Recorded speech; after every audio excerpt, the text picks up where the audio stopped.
எல்லோருக்கும் வணக்கம். Bigg Boss season 7 Tamil. So இந்த வீடியோவில் நம்ம லைவ் அப்டேட்டில் நடந்த விஷயங்கள் பற்றி தான் டிஸ்கஸ் பண்ண போகிறோம். ஸோ நேற்று இரவு வந்து பார்த்தீங்கன்னா எல்லாரும் தூங்கின பிறகு மாயாவும் பூர்ணிமாவும் ஒரு மிகப்பெரிய ஒரு பிளான் வந்து போட்டிருக்காங்க. ஸோ அதை பற்றி தான் நம்ம இந்த வீடியோ டிஸ்கஸ் பண்ண போகிறோம். ஸோ வீடியோக்குள்ளே போகிறதுக்கு முன்னாடி நம்ம சேனல் நீங்கள் புதுசாக இருந்தால் கண்டிப்பாக சப்ஸ்கிரைப் பண்ணிக்கோங்க, வீடியோ மறக்காமல் லைக் பண்ணிக்கோங்க. இப்போ நம்ம வீடியோக்குள்ளே போகலாம்.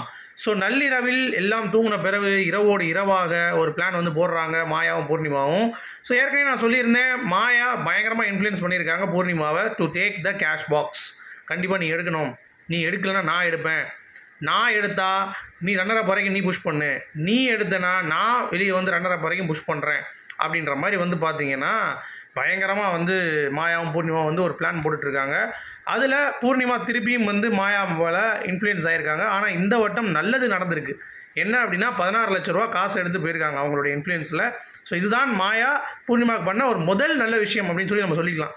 ஏன்னா இது வரைக்கும் அவங்க ஆடி ஆடி கேமில் வந்து கூட்டு போனது ஒரு பக்கம் இருந்தாலும் அவங்களுடைய பேரை ஒட்டுமொத்தமாக டேமேஜ் பண்ணி அனுப்ப நம்ம மாயா வந்து முடிவு பண்ணிட்டாங்க. அது மட்டும் இல்லாமல் இன்னொரு பிளானும் வந்து போட்டுட்ருக்காங்க. என்ன அப்படின்னா எல்லாம் தூங்கிட்டு இருப்பாங்க, காலங்காத்தால் வந்து மாற்றுவானுங்க பெட்டியை. ஸோ மாற்றம் விழுந்து எவ்வளோ அமௌண்ட்டுன்னு பாரு, கண்டிப்பாக கூட இருக்கும். ஸோ கூட இருந்துச்சு அப்படின்னா 15 லட்சம் மேலே வந்துச்சுன்னா டவால்னு தூக்கிடு. சரியா? மற்றையும் வருவான், தினேஷ் வெளியே போவார். ஆனால் அவர் கால் வந்து ஒரு மாதிரி இருக்குது அப்படின்றதுனால அவர் வெளியே காலில் போக மாட்டார் மார்னிங்கு. ஸோ வேறு யார் போவா? மணி வந்து சிந்திக்கிறதுக்கு சான்ஸ் இருக்குது. ஸோ மணி எடுத்தாலும் நான் பார்த்துக்கிறேன், மாயா சொல்கிறாங்க, நான் பார்த்துக்கிறேன், ஒன்றும் பிரச்சனை இல்லை. சரியா? அது மட்டும் இல்லாமல் அர்ச்சனா பற்றியும் வந்து பேச்சு ஓடுது. ஸோ அர்ச்சனா கண்டிப்பாக எடுக்க மாட்டாங்க, அவங்க வந்து டைட்டில் வின்னர் தான் அப்படின்ற மாதிரி வந்து சொல்கிறாங்க மாயா. அதை எடுத்து நீங்கள் கவலைப்படுங்க, அதுக்கு ஒரு பிளான் இருக்குது அப்படின்றாங்க.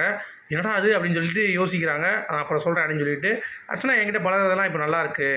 ஸோ அவங்க திடீர்னு அந்த மாதிரி ஒரு விஷயம் பேசும்போது தான் கொஞ்சம் காண்டாகுது. மற்றபடி ஷீ இஸ் குட். ஏன்னா அவங்க என் கூட நல்லா தான் ஆடுறாங்க, என் கூட நல்லா தான் பேசுகிறாங்க அப்படின்ற மாதிரி மாயாவும் ஒரு பக்கம் சர்டிஃபிகேட், ஒரு பக்கம் பூர்ணிமாவும் சர்டிஃபிகேட், இன்னொரு பக்கம் வந்து பார்த்தீங்கன்னா மாயா கன்ஃபார்ம்டாக டைட்டில் வின்னருக்கான வாய்ப்புகள் உங்களுக்கு இருக்குது அப்படின்ற மாதிரி பூர்ணிமா சொல்கிறாங்க. இல்லைங்க, இவங்க தான், அர்ச்சனா தான். ஏன்னா அவங்க தான் நம்ம பார்த்துட்ருக்கோம், வீக்கெண்டில் நல்லா ஒரு கிளாப்ஸ் வருது. ப்ளஸ் வந்து அவங்களுக்கு வந்து டெய்லி நிறையா விஷயங்கள் வந்து பார்த்திங்கன்னா அவங்களுக்கு வந்து இம்ப்ரூவைஸ் ஆகிட்டே தான் இருக்குது.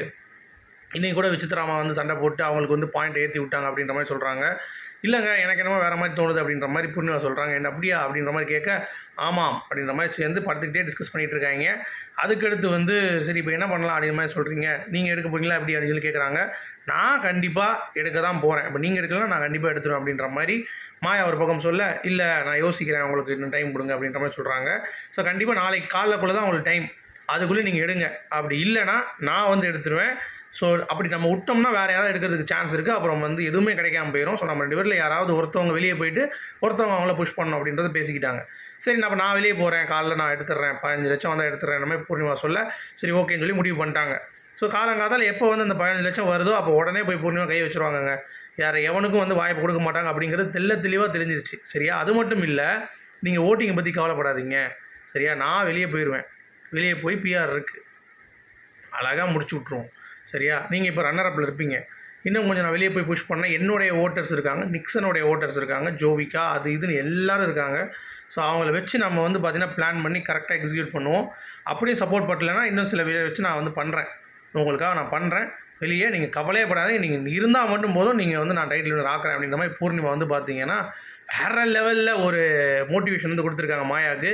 ஸோ மேபி எல்லா ஓட்டையும் சேர்த்தா கூட அர்ச்சனாவுக்கு பாதி ஓட்டு கூட வராது. நீங்கள் பிஆர் வச்சு தான் செட் பண்ணணும். நீங்கள் வாங்கின அந்த 12 லட்ச ரூபா வெளியே எடுத்துகிட்டு போகிறீங்களா 16ல், அதில் ஒரு 6 லட்ச ரூபா கொடுத்து இந்த வாரம் ஓட்டிங்கில் வந்து டிஸ்னி ஹாட்ஸ்டாரில் போட சொல்லுங்கள். போட்டிங்கன்னா மேபி வந்து சான்சஸ் இருக்குது. எப்படி அர்ச்சனா பண்ணி வச்சுருக்காங்களோ அதே மாதிரி நீங்களும் பண்ணிடுங்க. ஸோ மாற்றி யார் பெரிய இதுன்னு சொல்லி அடித்து காட்டுங்கடா அப்படின்ற மாதிரி வந்து பார்த்தீங்கன்னா அடித்து காட்டுங்கடா அப்படின்ற மாதிரி தான் இருக்குது. ஸோ இதை வச்சு பார்க்கும் பொழுது கொஞ்சம் புஷ் பண்ணுவாங்க அப்படின்ற மாதிரி தான் தோணுது.